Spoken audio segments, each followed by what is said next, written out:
આજ રોજ જે મહિલાઓએ પોતાના જીવનના ઘણો બધો સમય એક પોતાના ઘર પરિવાર સાથે જેમણે સમાજને કંઈક આપ્યું છે એવી બહેનોને આજે સન્માનતા હું ખૂબ જ આનંદ અને ગર્વની લાગણી અનુભવું છું.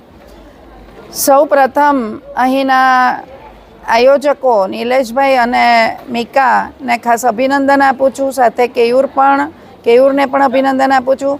બહેનોએ કરેલા કાર્યને સન્માનવું એ ખૂબ જ ઉદારતાની વાત છે અને એ હોવું જ જોઈએ. નાનામાં નાનું સન્માન જ્યારે મળે છે ને ત્યારે બહેનોની શક્તિ પણ બેવડાઈ જાય છે અને બહેન જ્યારે શક્તિશાળી બને છે.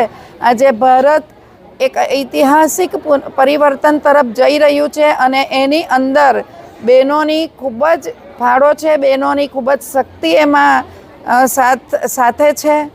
તો મારી તમામ બહેનોને વિનંતી છે કે આ સમયનો સદુપયોગ કરી હજી પણ વધારેમાં વધારે સાથે જોડાઈ અને તમામ જ્યાં જરૂર પડે ત્યાં વીરાંગના લક્ષ્મીબાઈ પણ બનવું જોઈએ. કારણ કે આપણા ડીએનએમાં આજે પણ લક્ષ્મીબાઈ જીવંત છે, મા દુર્ગા જીવંત છે, મા લક્ષ્મી, મા સરસ્વતી તમામના આજે આપણે પ્રતીકો છીએ.